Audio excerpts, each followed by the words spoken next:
इसलिए लक्ष्य यूपीएससी नहीं, जिंदगी में अरबपति बनने का भी हो तो एक डेडलाइन तो तय करनी पड़ेगी कि भाई मैं 40 साल में या 42 साल में बंगला लेना चाहता हूँ, कार लेना चाहता हूँ। दूसरा इसका जो सबसे बुरा नेचर है वो है इस क्वेश्चन में क्वेश्चन टिपिकल नहीं, ऑप्शनों को टिपिकल बनाना।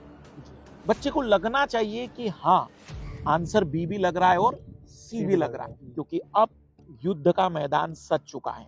इस समय तुम्हें अपने आप को जानने की जरूरत नहीं, कोई एग्जामिनर की औकात नहीं है टेस्ट देने वालों में जो एग्जैक्टली वैसा सवाल बना दे।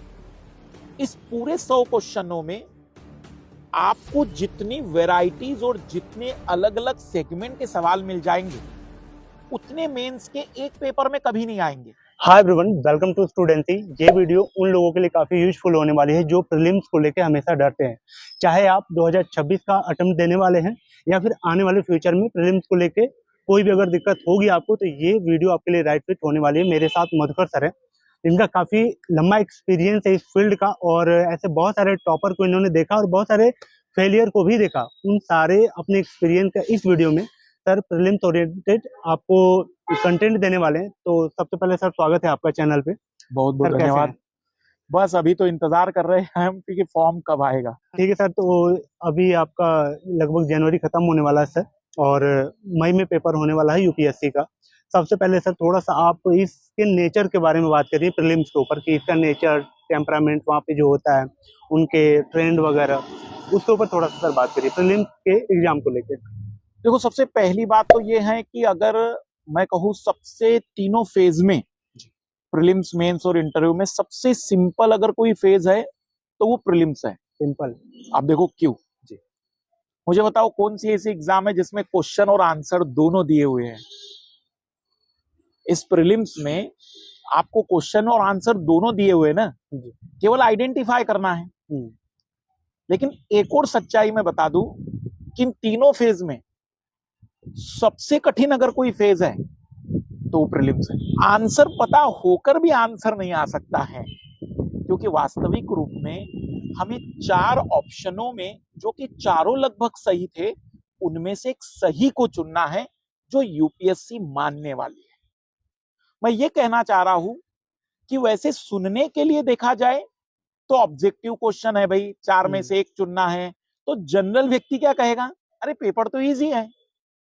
लेकिन सच्चाई यही है कि इससे ज्यादा कठिन फेज यूपीएससी की पूरी जर्नी में कोई और नहीं है।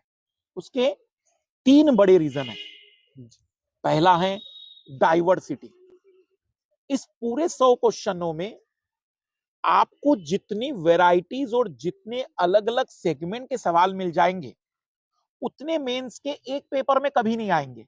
जैसे पेपर 1 ले लीजिए मेंस का, तो हिस्ट्री, ज्योग्राफी, सोसाइटी में खत्म हो जाता है। पेपर 2 ले लीजिए तो इंटरनेशनल रिलेशन, पॉलिटी और सोशल जस्टिस में कवर हो जाता है। लेकिन अकेला पेपर 1 आप देखने जाओगे तो उसमें सारे सब्जेक्ट आ जाते हैं। तो डाइवर्सिटी इतनी ज्यादा है कि इस पेपर को चैलेंजिंग बना देती है। दूसरा इसका जो सबसे बुरा नेचर है वो है इस क्वेश्चन में क्वेश्चन टिपिकल नहीं, ऑप्शनों को टिपिकल बनाना। बच्चे को लगना चाहिए कि हाँ आंसर बी भी लग रहा है और सी भी लग रहा है। मैं आपको एक सच्चाई बताऊं कि अगर आपको आंसर बता दूं ना मैं, तो आप दावे के साथ 4 रीजन दे दोगे कि आंसर सी आएगा। लेकिन बगैर आंसर बताए मुझे बता के दिखा दो कि सी आंसर क्यों आएगा, तो आपकी हालत खराब हो जाएगी। जी ठीक है सर, आपने जो डाइवर्सिटी का एक जिक्र किया कि ये डाइवर्सिटी इसमें ज्यादा है, हाँ, इसी के डर से लोग मल्टीपल रिसोर्स यूज करते हैं। यार डाइवर्सिटी इसमें ज्यादा है, कहीं से भी कुछ भी पूछ लेगा, ये फियर रहता है। इस फियर को सर आप कैसे दूर करना चाहिए? ठीक, मैं उसको भी देख लेता हूँ। लेकिन एक तीसरी चीज जो मुझे लगती है कि प्रीलिम्स का सबसे चैलेंजिंग होने का कारण जो है, पिछले कुछ समय से इसका जो सेकंड पेपर है सीसेट जी, बहुत ही बड़ी संख्या में बच्चे जो काफी अच्छी क्वालिटी के हैं उनको क्रश कर दे रहा है, ये फिल्टर भी हो जाता है। तो इस कारण से एक बड़ा रीजन हो जाता है। लेकिन एक बड़ा पॉइंट जो आपने अभी बताया कि डाइवर्सिटी के कारण ऐसा लगता है कि जो चीजें दिख जाए उठा लो। तो रियलिटी ये है कि जो इस भ्रम में है कि डाइवर्सिटी का मतलब कि हमें सब तरीके से चीजों को देख लेना होगा, तो भी हम निपटने वाले हैं। हमें एक सिस्टमेटिक वे अपनाना पड़ेगा। फॉर एग्जाम्पल, हमें पता है कि प्रीलिम्स में 2012 का पेपर उठाओ या 2025 का, आपको 6 सब्जेक्ट ऐसे मैं बता रहा हूं जिसमें आपको गारंटेड सवाल मिलेंगे। History, geography, polity, international relation, ecology, environment, economy और साइंस टेक्नोलॉजी, करंट अफेयर्स के साथ जोड़ दीजिए। ये 6 सब्जेक्ट कहीं नहीं गए। इसमें भी आपको 3 सब्जेक्ट ऐसे हैं जिसमें करंट अफेयर के साथ काम करना चाहिए, इंडियन इकोनॉमी, साइंस टेक्नोलॉजी और जितना हो सके इकोलॉजी, एनवायरमेंट। और 3 सब्जेक्ट ऐसे जिसमें आपको स्टैटिक वाले सेगमेंट पर ज्यादा फोकस करना चाहिए, हिस्ट्री, ज्योग्राफी, पॉलिटी। तो यदि आप एक सिस्टमेटिक वे से चीजों को कवर करते हुए आगे बढ़ रहे हैं तो ये एग्जाम आपको बहुत आसान लगेगा। प्रीलिम्स में आपकी जो जरूरत है वो पूरी हो जाएगी। लेकिन इसका मतलब ये नहीं है कि किताब मार्केट में जादुई आ गई अब इसको ले लेते हैं, कुछ मटेरियल जादुई आ गया उसको ले लेते हैं। आपको एक सिस्टमेटिक वे में एक एक विषय को नोट्स के साथ रिवीजन करते हुए बेस्ट तरीके से कंप्लीट करना पड़ेगा। और बेस्ट का मतलब सिंपल सी है, एक किताब को आपने एक बार तो ही पढ़ा हो, पहले टीचर से कंप्लीट करिए, फिर बुक पढ़िए और जितना हो सके उससे जुड़े हुए PYQ या टेस्ट सीरीज लगा दीजिए। तीनों चीजें कंप्लीट, आपका सब्जेक्ट बेस्ट। ठीक है सर, मई में पेपर होने वाला है 2026 का, 4 महीने सर रह गए। हाँ, इस 4 महीने को सर थोड़ा हम लोग स्लॉट में बांट लेते हैं, जिसमें आपकी टेस्ट सीरीज होगी, PYQ होगा, CSAT की अप्रोच होगी, आपके रिवीजन होंगे, बहुत सारे के दिमाग में चल रहा होगा कि मेरा मेंस भी लग रहा है थोड़ा गड़बड़ है, तो उसको भी बीच बीच में मैं देखूंगा। सर थोड़ी एक बेस्ट अप्रोच अपने ओवरऑल एक्सपीरियंस के आधार पर शेयर कीजिए कि ये 4 महीने को आप कैसे एक बिगनर स्लॉट कर सकता है और 1-2 बार जो अटेम्प्ट दे चुका है वो कैसे स्लॉट करे। बढ़िया। देखो, सबसे पहले हम बात करते हैं ऐसे विद्यार्थी जिनके 2 से 3 अटेम्प्ट हो चुके हैं। जितना मुझे लगता है कि उन विद्यार्थी का इस समय कोई सब्जेक्ट बचा हुआ नहीं होना चाहिए। अगर बचा हुआ है तो मेरे हिसाब से उसने बंद कर देना चाहिए तैयारी, क्योंकि 2-3 अटेम्प्ट होने के बावजूद सब्जेक्ट कैसे बच सकते हैं। तो मैं मान रहा हूँ सब कुछ उसका हो चुका है। तो अब हमारे पास इन 120 दिनों के लिए एक सिंपल सी रणनीति है कि रिवीजन, PYQ और प्रैक्टिस में टेस्ट सीरीज हम जोड़ सकते हैं। इसके साथ साथ करंट अफेयर, ये 4 चीजें ही अगले 4 महीने में मैं कवर करूंगा। मैं ऐसे नहीं करूंगा, मैं ऑप्शनल नहीं करूंगा, मैं किसी प्रकार के आंसर राइटिंग नहीं करूंगा। रुक जाना चाहिए मुझे, क्योंकि मुझे प्रीलिम्स को पूरा 100% देना होगा, नहीं तो मेरे 2 साल का जो रिजल्ट था वही रिजल्ट लौट कर आने वाला है। क्या करना चाहिए? तो सबसे पहला 60 डेज का प्लान बना लो। इन 60 डेज में आप अपने पहले रिवीजन को या दूसरे रिवीजन को जो भी चल रहा है उसको कवर करिए, पर रिवीजन के साथ इस बार PYQ और टेस्ट सीरीज को शुरू कर दीजिए। लाइक ज्योग्राफी का आपका रिवीजन कंप्लीट हुआ, इमीडिएटली PYQ लगा लीजिए। इकोलॉजी एनवायरमेंट का हो गया तो उसके सेगमेंट जो टेस्ट होते हैं, सेक्शनल टेस्ट जिसको हम कहते हैं, वो लगा दीजिए। और उनमें कुछ नया मिल जाए तो वो जोड़ दीजिए। ये पहले रिवीजन के साथ होना चाहिए। 60 दिन आप इसको दे सकते हैं। सेकंड रिवीजन आप दीजिए 30 से 35 डेज का। इसमें मैं आपसे कहूंगा कि अब आपने जो भी टेस्ट दिए थे उससे कुछ कंटेंट जोड़ा होगा, तो नए रिवीजन का आपका नोट्स थोड़ा सा ज्यादा बल्कि होगा। इसमें अब आप करंट अफेयर के रिवीजन के साथ अपने केवल नोट्स को याद करिए, पर कोई PYQ मत हाथ लगाइए। हल्के फुल्के टेस्ट आप ले सकते हैं, लेकिन इस समय फुल लेंथ टेस्ट दीजिए। जितना हो सके सेकंड रिवीजन में फुल लेंथ टेस्ट पर काम करना चाहिए और ज्यादा से ज्यादा अपने नोट्स को याद करना चाहिए। सेकंड रिवीजन कोई किताब नहीं पढ़ सकते हम सेकंड रिवीजन। फर्स्ट रिवीजन में आप बुक चाहे तो हल्की फुल्की देख सकते हैं, NCERT, हाँ सेक्शनल टेस्ट सीरीज बुक देख सकते हैं, क्योंकि टाइम है। सेकंड रिवीजन में ऐसा कुछ नहीं करना। लेकिन जो थर्ड रिवीजन है लास्ट के 15 डेज का, उसकी रणनीति ये है कि जो सबसे स्ट्रॉन्ग सब्जेक्ट है वो शुरू कर लो पहले थर्ड रिवीजन में। क्यों? क्योंकि लास्ट में मुझे उसे देखना ना पड़े। जैसे जैसे आपको वीक सब्जेक्ट लगते जाएंगे वैसे वैसे आपकी एग्जाम के नजदीक आपको उसको कवर करना है। मेरा जो सबसे कठिन सब्जेक्ट और वीक सब्जेक्ट है, 24 तारीख को एग्जाम है, तो मेरा 22 को उसका रिवीजन होना चाहिए। इस तरीके से थर्ड रिवीजन, और थर्ड रिवीजन में कोई टेस्ट सीरीज नहीं, कोई ऑब्जेक्टिव सवाल नहीं, कोई PYQ नहीं। दुनिया जैसी क्वेश्चन दिखाए उसकी तरफ देखना ही नहीं है, क्योंकि अब युद्ध का मैदान सज चुका है। इस समय तुम्हें अपने आप को जानने की जरूरत नहीं। कोई एग्जामिनर की औकात नहीं है टेस्ट देने वालों में जो एग्जैक्टली वैसा सवाल बना दे। तो रियल अब एग्जाम में ही देखेंगे जो होगा। तो 60 डेज, 30 से 35 डेज और फिर बचे हुए 15 दिन 20 दिन में आप अपना तीसरा रिवीजन दे सकते हैं। अगर आपके पास फिर भी 5 डेज बच जाते तो एक और नजरिए से तेजी से चीजों को कवर कर लीजिए। बस एक आखिरी चीज मैं बताऊंगा, संडे का दिन डिसाइड कर दीजिए। जैसे अभी इंडिया एयर बुक आएगी, इकोनॉमिक सर्वे आएगा, कुछ मैराथन कक्षाएं आएगी क्विक तरीके से क्विक निकल तरीके से करने के लिए। संडे का दिन इन चीजों को दीजिए। इस समय क्लासेस आपकी डेली ज्यादा से ज्यादा 2-2.5 घंटे से ऊपर ना लीजिए। अपने ऊपर सेल्फ जितना काम कर पाएंगे उतना रिजल्ट आएगा। ये जितने भ्रम है लोगों के मन में कि मैं क्लासेस ज्यादा देख लूंगा तो ज्यादा रिवीजन होगा, झूठ है ये।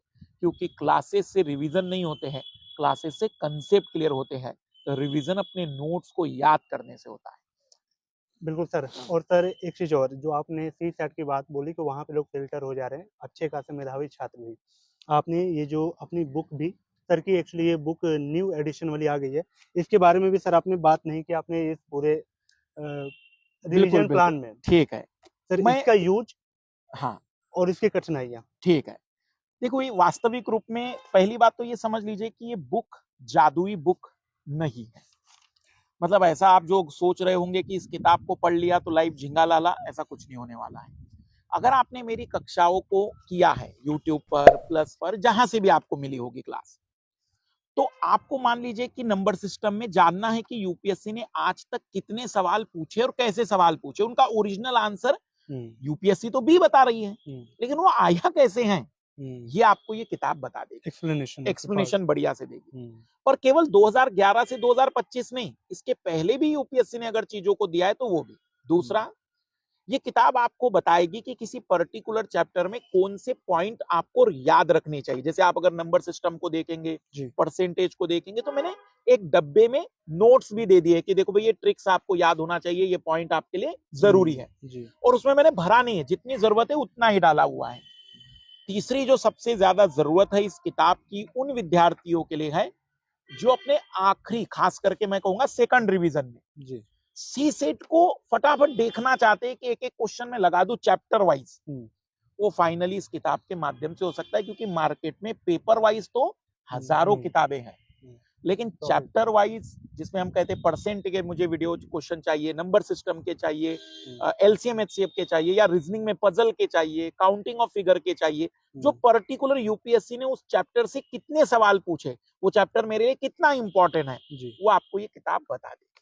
ठीक है, देखो इसका लिंक मैं डिस्क्रिप्शन बॉक्स में दे दूंगा और साथ ही पिन कमेंट में दे दूंगा। इसके बारे में थोड़ा सा मैं बता दूं, ऐसे आप मेरे चैनल पे बहुत सारे रिव्यू देखे होंगे, करीब 3 साल का मेरा खुद का भी अनुभव है कि किस तरह की कौन सी बुक ज़्यादा बेस्ट होती है। देखो अगर पहला अटेम्प्ट वगैरह है, ठीक है, पहला अटेम्प्ट है या 1-2 बार अटेम्प्ट दे चुके हैं, इसमें पीवाईक्यू से रिलेटेड रिवीजन में जितने क्वेश्चन आए वो है, उसको सर ने टॉपिक वाइज एक जगह पे सेट किया हुआ। अगर आप पर्टिकुलर एक टॉपिक का खोजने जाओगे तो हो सकता है बहुत जगह से खोजना पड़ जाएगा, तो ये आपके लिए वन स्टॉप सोल्यूशन होगा सी सेट के लिए, है ना सर? बिल्कुल, पीवाईक्यू से रिलेटेड और उससे इंस्पायर्ड सारे क्वेश्चन इसमें आपने दिया। और इसमें नया अट्रैक्शन इस बार ये है कि जो यूपी पीसीएस के लिए बार बार आता था इंटरपर्सनल स्किल, जिसकी थ्योरी कहीं नहीं थी, वो पहली बार मैंने इसमें डलवा दी है, ताकि यूपी पीसीएस के विद्यार्थी अगर हैं तो उन्हें भी वो इंटरपर्सनल स्किल की थ्योरी मिल जाए, जहां से सवाल 7-8 आ जाते हैं।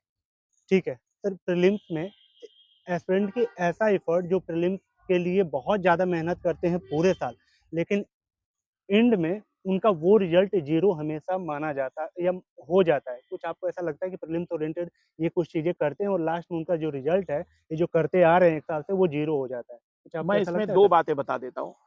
अगर ऐसा लग रहा है कि जीरो हो रहा है तो उसके 2 बड़े कारण होंगे। एक पहला कारण है रिवीजन। देखो रियलिटी में लोगों को ये भ्रम है कि मैंने बहुत पढ़ा है। बहुत पढ़ने वालों का सिलेक्शन नहीं होता यूपीएससी में। बहुत बार रिवीजन करने वालों का सिलेक्शन हो जाता है। मैं समझा देता हूं इसे। मान लो एक मेरा विद्यार्थी है पॉलिटी, उसने पॉलिटी लक्ष्मीकांत से भी पढ़ी, उसने मुझसे भी पढ़ी, उसने किसी और एजुकेटर से पढ़ी, उसने एक और किताब से पढ़ी। मैं आपको लिखित में दे सकता हूं ये विद्यार्थी कभी यूपीएससी नहीं निकाल पाएगा, लेकिन मैं आपको ऐसे 10 विद्यार्थी लाकर खड़े करवा सकता हूं जिन्होंने केवल क्लास की होगी, या हो सकता है कि उसके साथ थोड़ी एनसीईआरटी या लक्ष्मीकांत देखी होगी, पर उसी को 10 बार रिवाइज कर लिया और उसका सिलेक्शन हो गया। और वास्तविक रूप में आज उससे पूछने जाओ तो पॉलिटी का उसे ज्यादा याद भी नहीं है। मेरा जो पहला विद्यार्थी जिसने 4 जगह से पढ़ा है, उसको इतना पॉलिटी पता है कि वो खड़े खड़े मेरी हालत खराब कर सकता है, पर वो सेलेक्ट नहीं हो पाएगा। वास्तविक रूप में ये एग्जाम ज्यादा पढ़ने वालों की नहीं, ज्यादा रिवीजन करने वालों की है। अगर आप किसी भी विषय को बार बार रिवाइज कर रहे हैं, अपने दिमाग में उसके कंसेप्ट, उससे जुड़ी हुई थ्योरी को याद कर रहे हैं जो आपने बना के रखी हुई है, और बीच बीच में थोड़ा बहुत एनरिच करते जा रहे हैं, तो आप सबसे बेस्ट ट्रैक पर हैं। तो पहला कारण है जीरो होने का, आपने पढ़ा बहुत है, समेटा नहीं है। ये रेत है, यूपीएससी एक तरीके की रेत है, जिसको दबाओगे ना उतनी हाथ से निकलेगी। उसको दबाओ नहीं, उसको खोल कर कहो भाई इतना है, मैं इतना ही करूंगा। जैसे इस समय अगर किसी बच्चे को पढ़ना है सच में रियलिटी में कि क्या चीजें कंप्लीट हो, तो केवल क्या कर ले, अपने सारे कमरे की किताबों पर एक काला कपड़ा डाले और सेलेक्टिवली 20 चीजें निकाल दे, जिसकी उसकी औकात है कि 4 महीने में मैं इनको याद करके रट करके दे दूंगा। मैं बता रहा हूँ वो रिजल्ट देकर आ जाएगा। एक दूसरा कारण जो मुझे लगता है, और वो एक ऐसा कारण है जो यूपीएससी नहीं, दुनिया में कुछ भी करने जाओगे तो कभी पूरा नहीं कर पाओगे, और वो है डेडलाइन। हमारे लाल लाली डेडलाइन तय नहीं कर रहे हैं भाई कब क्या कंप्लीट करना है। जैसे 27 करना है तो क्या सोच के रखा है कि ऑप्शनल किस तारीख को खत्म होगा तुम्हारा, ठीक है, उसके आगे 5-10 दिन चल जाएंगे। जीएस कब खत्म होगा तुम्हारा, करंट अफेयर तुम कब से शुरू करने वाले हो और कब तक तुम कंप्लीट करोगे। जैसे 26 में अगर हमें बातचीत करनी है, रिवीजन मेरा पहला किस तारीख को खत्म होगा, 5-6 दिन आगे चल सकते हैं, मुझे कोई दिक्कत नहीं है, लेकिन डेडलाइन तय करिए। जब हम अपने कामों की एक सीमा तय करते हैं तो हमारा दिमाग उस लक्ष्य के अनुसार अपने आप को मॉडिफाइड करता है। जो विद्यार्थी जीरो महसूस कर रहे हैं, यकीन मानिए आप कमेंट्स करके मुझे बता दीजिएगा सच में आपने डेडलाइन तय की है कि आपने कार्यों की। और अगर आपने डेडलाइन तय की है, आप अपने आप को कभी जीरो महसूस नहीं कर पाओगे। इसलिए लक्ष्य यूपीएससी नहीं, जिंदगी में अरबपति बनने का भी हो तो एक डेडलाइन तो तय करनी पड़ेगी कि भाई मैं 40 साल में या 42 साल में बंगला लेना चाहता हूँ, कार लेना चाहता हूं, और फिर उसके अकॉर्डिंग काम करना होगा। नहीं तो तुम कहोगे कि ठीक है सर चल रही है जिंदगी, कर रहे हैं हम भी, वो भी कर रहा था, तो चलती हुई जिंदगी तो उम्र के 72 साल तक भी चलती रहेगी, उम्र के 90 साल तक भी चलती रहेगी, उसको कहीं ना कहीं तो एंड करना पड़ेगा। ये दो बड़े रीजन। बिल्कुल सर, कैसी लगी वीडियो कमेंट करके बताना। अगर कोई क्वेश्चन इससे रिलेटेड रह गया हो तो कमेंट कर देना, मैं आपका अगले वीडियो में वो कवर कर लूंगा। सर लास्ट मैसेज कुछ अगर देना चाहे तो। अंतिम रूप में पुनः मैं बताऊंगा कि चैनल पर आप अगर नए हैं या पहली बार देख रहे हैं तो बिना सोचे समझे सब्सक्राइब कर लीजिए, लाइक शेयर मांगने की जरूरत ना पड़े। अगर आपको 1% भी लगता है कि मुझे थोड़ा लाभ हुआ तो एक अच्छे मानव होने के नाते अच्छी चीजों का सपोर्ट करिए और शेयर लाइक कर दिया करिए, क्योंकि अगर अच्छी चीजों का समर्थन नहीं है तो अप्रत्यक्ष रूप से हम बुरी चीजों के समर्थक बन जाते हैं।